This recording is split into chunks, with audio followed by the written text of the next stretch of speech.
చెప్పొచ్చు. అయితే యాక్చువల్లీ మీరు బన్నీ వాళ్ళతో వీళ్ళతో హ్యాంగ్ అవుట్ అయిన అప్పుడు ఈయన వచ్చేవాడు కదా, చరణ్ ఉండేవాడు కదా, పెద్దగా ఉండేవాడు కదా. ఉండేవాళ్ళండి. వాళ్ళ ఫ్యామిలీ దాంట్లో ఎప్పుడూ కలిసే ఉంటారు. ఫ్యామిలీ కదా, మీరు ఫ్రెండ్స్తో హ్యాంగ్ అవుట్ అయినప్పుడు పెద్దగా అంటే మేము అంటే అప్పుడు ఎక్కువ టైం స్పెండ్ చేసినప్పుడు చరణ్ వేరే సర్కిల్స్ లో ఉండేవాళ్ళు. తర్వాత మేము ధృవ తర్వాత నాకు బాగా పరిచయం అయ్యారు. అయితే యాక్చువల్గా లేటెస్ట్గా ఆపరేషన్ వ్యాలంటైన్లో కూడా చేశారు. యాక్చువల్గా మీరు మాకు చూసింది ఏంటంటే ఎక్కువ సినిమాలు మీరు చచ్చిపోతా కనిపిస్తారు బేసిక్గా.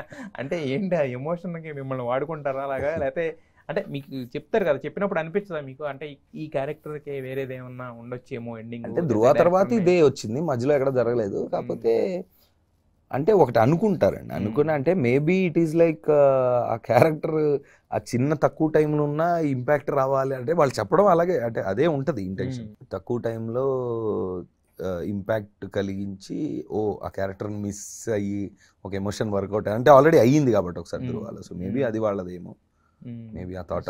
మీరు యాక్సెప్ట్ చేస్తారు ఇంకా అంతే వచ్చిన ఇప్పుడు అంటే ఇంకా కొంచెం దీని తర్వాత ఐ వాంట్ టు డూ కొత్త కైండ్ ఆఫ్ చూడొచ్చా కొంచెం, అంటే మీరు డెఫినెట్లీ బెటర్ ప్రయత్నం అనేది ఉంటుంది. బెటర్.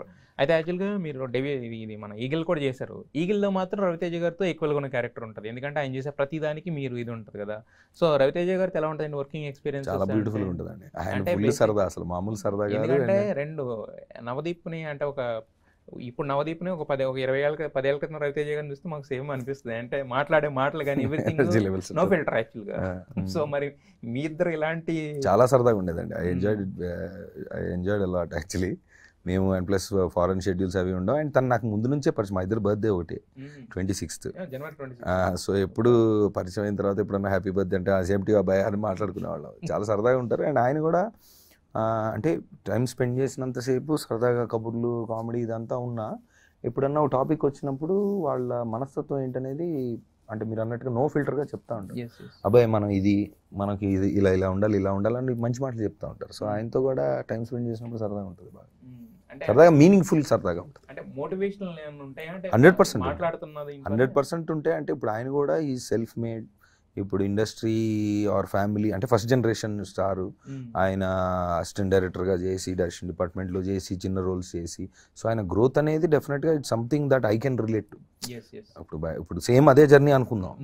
ఇప్పుడు డైరెక్షన్ డిపార్ట్మెంట్లో చేయకపోయినా సరే హీరోగా supporting role or negative role or whatever అన్నీ చేసుకుంటూ వస్తున్నప్పుడు మన ఇంటెన్షన్, మన జర్నీ రైట్ పాత్లో ఉండి మనం సిన్సియర్గా ఉంటే వస్తుంది సక్సెస్ అనేది.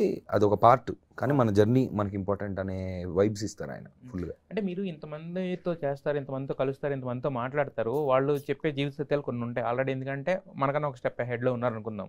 మరి అవి మీరు జీవితానికి అన్వయించుకుంటారా లేదంటే వినేసి అక్కడతో వదిలేస్తారా? లేదండి, గుర్తుంటాయి, గుర్తుండిపోతాను నేను. అంటే మంచి విన్నప్పుడు ఇంపాక్ట్ వచ్చేవి కొన్ని గుర్తుండిపోతాయి. ఫర్ ఎగ్జాంపుల్ నాకు చరణ్ ఒక మాట అన్నాడు ఒక రోజు కూర్చున్నప్పుడు, ప్రాబ్లం ఏంటో చెప్పిన మనుషులతో సరదాగా అసలు ఏదో అంటే వాళ్ళు కూడా ఏదో అంటే మాట ఏదో మనకి ఒక మనిషితో ప్రాబ్లం ఉంటే మామూలుగా బయట ఏం చేస్తారంటే మనం ఆ మనిషికి తప్ప మిగతా వాళ్ళందరికీ చెప్తాం ఆ మనిషితో ఉన్న ప్రాబ్లము. కానీ మనకి ఆ మనిషితో ప్రాబ్లం ఉందని ఫస్ట్ ఆ మనిషి అంటే ఏదన్నా ప్రాబ్లం అంటే వాట్ ఎవర్ ఆ డిస్కంఫర్ట్ ఏదన్నా ఫస్ట్ చెప్పాల్సింది ఆ మనిషికి. అప్పుడు వాళ్ళు ఒకటి చెప్తారు, ఆ కమ్యూనికేషన్లో అక్కడితో అయిపోద్ది అది.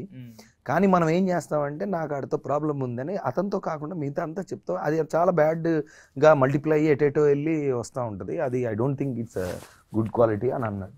అది సరదాగా చెప్పిన నాకు అది బాగా ఉండిపోయింది. నిజమే కదా అది యాక్చువల్గా. దాంట్లో చాలా అంటే 100 పేజీలు ఉన్న పుస్తకం చదివితే కూడా మనకి చివరికి వచ్చే సారాంశం సింపుల్ గా చెప్పాడు.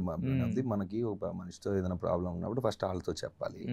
అప్పుడు వాళ్ళు ఏదో అది కాదు ఇది అని చెప్పడమో, లేదంటే అవునా సారీ అనడమో, లేదా వాళ్ళు అర్థం చేసుకుని ఓకే ఇక పైన జరగకపోవడం అనేది అక్కడతో అది ఎండ్ అయిపోద్ది. అది కాకుండా మన వాళ్ళు ఏం చేస్తారు, కంక్లూజన్ వచ్చేస్తే అక్కడతో ఆ నెగిటివిటీ ఆర్ ఆ డిస్కంఫర్ట్ అనేది ఎండ్ అయిపోద్ది. అది కాకుండా మన వాళ్ళు వెళ్ళి మిగతా ఊరంతా చెప్తారు వాళ్ళతో కాకుండా. I don't see a point అన్నాడు. భలే మంచి పాయింట్ అనిపించింది నాకు అది.